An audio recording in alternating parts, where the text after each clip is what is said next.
બગદાણાનો આખો વિવાદ માયાભાઈ આહિરના એક નિવેદનને કારણે થયો હતો। એ બાદ આપણે જોયું કે આખા મામલાએ જોરદાર ચર્ચા જગાવી અને તેમના પુત્રને જેલમાં પણ જવું પડ્યું હતું। પણ હવે માયાભાઈ આહિર ફરી એક વખત ચર્ચામાં આવ્યા છે તેમના નિવેદનના લીધે। શું કહેવામાં આવ્યું છે આ નિવેદનમાં અને કેમ આ નિવેદનનો વિરોધ છે તે અત્યારે હાલ આમ આદમી પાર્ટીના નેતાઓ કરી રહ્યા છે તેની વાત આ વિડીયોમાં। નમસ્કાર, હું હંસિની અને તમે જોઈ રહ્યા છો નિર્ભય ન્યૂઝ। સુરતમાં યોજાયેલા પોલીસ વિભાગના એક નિવૃત્ત કાર્યક્રમે હવે સામાજિક અને રાજકીય વિવાદનું રૂપ ધારણ કરી લીધું છે।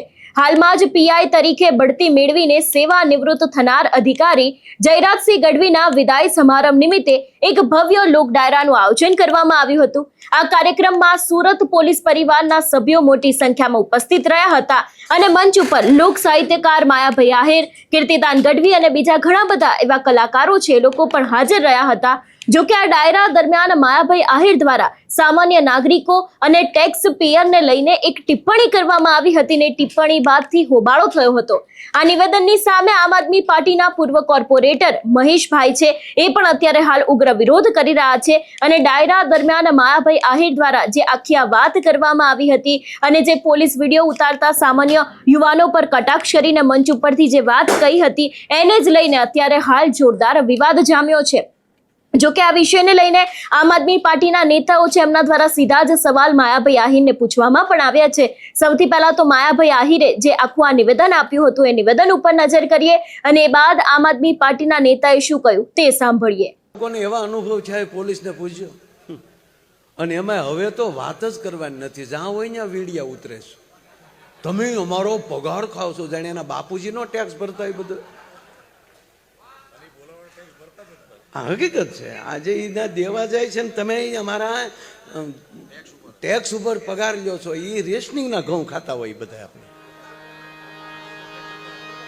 એને જિંદગી ન ફેર્યો હોય સાહેબ કોઈ। માયાભાઈ, તમે જે કહો છો કે આ દેશના નાગરિકનો કે છોકરાના બાપુજીના ટેક્સના પૈસામાંથી, તો તમને કદાચ ખબર નહીં હોય કે આ દેશનો એક ભિખારી કે ગરીબમાં ગરીબ વ્યક્તિ જે ભીખ માંગીને ખાય છે, એમના બાળકને દૂધ પીવડાવે છે કે પાર્લેજીનું બિસ્કિટ ખવડાવે છે, લે છે, એમાં પણ એ ટેક્સ ભરે છે। આવો તમને કોને હક આપ્યો કે તમે આ દેશની યુવા પેઢીના બાપુજીને આવા ટેક્સના નામે તમે અપમાન કરી શકો છો? તમને મારો સવાલ છે, કારણ કે તમારી જેવા ડાયરાના કલાકારો અને મોટાભાગના મીડિયા જ્યારે વેચાઈ ગયું છે ત્યારે એ વ્યક્તિ, એ નાનો યુવાન પોલીસની સામે વિડીયો બનાવે છે કારણ કે પોતાની ફરજ સમજે છે કે જે જગ્યાએ ખોટું થઈ રહ્યું છે ત્યાં મારે બોલવું જોઈએ। એટલે તમને આવો બિલકુલ અધિકાર નથી કે તમે ટેક્સ પેયરનું આવી રીતે અપમાન કરી શકો। આ દેશનો એક એક નાગરિક ઇનડાયરેક્ટ ટેક્સ આપે છે। તમારામાં તેવડ હોય તો તમે કેમ નથી બોલતા? આજના દિવસે જ્યારે એ વ્યક્તિ પોલીસની વિરુદ્ધમાં અવાજ ઉપાડે છે ત્યારે સવાલ એ થાય છે કે શા માટે અવાજ ઉપાડ્યો? આ દેશની અંદર, આ રાજ્યની અંદર ખાસ કરીને દારૂબંધી છે છતાં ઠેર ઠેર દારૂના અડ્ડાઓ ચાલે છે, તો તમે કેમ સવાલ નથી કરતા? તમારી પાસે ભાજપ સરકારના લોકોના 2 નંબરના રૂપિયાઓ આવે છે એટલે તમારા મોઢા સિવાય ગયા છે, તમારે ભાજપની વાહવાહી કરવી પડે છે। યાદ કરો એ સમય કે જ્યારે ડાયરાના પ્રોગ્રામ બંધ થઈ ગયા ત્યારે ભાજપનો ખેસ પહેરવો પડ્યો હતો। એટલે તમને આવો હકીકતમાં કોઈ અધિકાર નથી કે તમે કોઈની વાહવાહી ખોટી રીતે કરો। દરેક પોલીસ ખરાબ છે એવું કહેવા નથી, સારી છે એનું સારું છે, પણ તમે જ્યારે આવી રીતે ટેક્સ પેયરનું અપમાન કરો છો એ તદ્દન ખોટી વાત છે। આ દેશની અંદર, આ રાજ્યની અંદર ઘણા મુદ્દાઓ છે, તમારામાં નિડરતા હોય તો તમે કેમ નથી બોલતા? કેમ આજે ગુજરાત સરકારની સામે આજના ખેડૂતો લાચાર બનીને બેઠા છે, કેમ અવાજ નથી ઉપાડતા? રામ મંદિરના નામે તમે ડાયરાઓ કરતા હતા, આજે એ રામ મંદિરનું લોકોનું દાન ચોરાઈ ગયું છે, કરોડો રૂપિયાની ચોરી થઈ ગઈ છે, કેમ મોઢા સિવાય ગયા છે? તમે તો જયરાજ આહિર જેવાના બાપ છો, તમારી પાસે તો નિડરતા છે, તો તમારે કેમ મોઢા સિવાય ગયા છે? એટલે ખરેખર આ તમારી વાત બિલકુલ યોગ્ય નથી। આ દેશનો એક એક નાગરિક યુવાન જાગૃત થતો ગયો છે અને એ તમારા પેટમાં તેલ રેડાય છે ત્યારે આવા લોકોને નીચા દેખાડવા માટે, એમનું મનોબળ તોડવા માટેના જે તમે પ્રયાસો કરો છો એ નિંદનીય છે। આ નિવેદનનો વિડીયો વાયરલ થતા જ અત્યારે હાલ સોશિયલ મીડિયામાં સામાન્ય જનતામાં આક્રોશ ફેલાયો છે।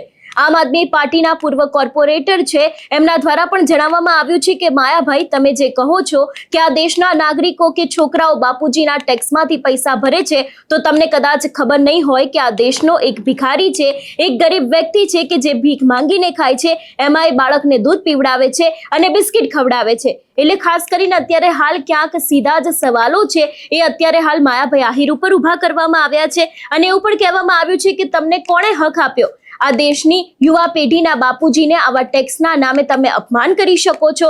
અને એ બાદ ઘણા બધા સવાલો આમ આદમી પાર્ટીના નેતાએ માયાભાઈ આહિરને પૂછ્યા હતા. એટલે જે રીતે અત્યારે હાલ આખો આ મામલો સામે આવ્યો છે, માયાભાઈ આહિર ઉપર જે રીતે આમ આદમી પાર્ટીના નેતા દ્વારા આક્ષેપ કરવામાં આવ્યો છે અને અહીંયા એવું પણ કહેવામાં આવ્યું છે કે આ રાજ્યની અંદર દારૂબંધી છે, છતાં પણ ઠેર ઠેર દારૂના અડ્ડાઓ ચાલી રહ્યા છે, ત્યારે કેમ તમે સવાલ નથી કરતા? તમારી પાસે ભાજપ સરકારના લોકોના 2 નંબરના રૂપિયા આવે છે એટલે તમારા મોઢા સિવાય ગયા છે. એવા પણ આક્ષેપ અહીંયા ક્યાંક માયાભાઈ આહિર ઉપર આમ આદમી પાર્ટીના નેતાએ મૂક્યા છે. એટલે એક નિવેદન તેમનું જે આખું સામે આવ્યું હતું ડાયરા દરમિયાન, એના જ કારણે ક્યાંક રાજનીતિની અંદર ગરમાવો આવ્યો અને હવે જ્યારે સુરતના પૂર્વ કોર્પોરેટર જે આમ આદમી પાર્ટીના નેતા છે, એમના દ્વારા પણ ક્યાંક સીધા જ સવાલો છે એ અત્યારે હાલ માયાભાઈ આહિરને પૂછવામાં આવ્યા છે. અને આ બંને વિડીયો અત્યારે હાલ સોશિયલ મીડિયામાં ખૂબ જ ચર્ચામાં આવી રહ્યા છે અને એ જ નિવેદનને કારણે અત્યારે હાલ સામાન્ય જનતાની અંદર પણ ભારે રોષ જોવા મળી રહ્યો છે. આ વિષયને લઈને તમારું શું કહેવું છે અમને કમેન્ટ કરીને ચોક્કસથી જણાવજો. તેની સાથે અમારી ચેનલ નિર્ભય ન્યૂઝને લાઇક, શેર અને સબસ્ક્રાઇબ કરવાનું ભૂલશો નહીં. નમસ્કાર.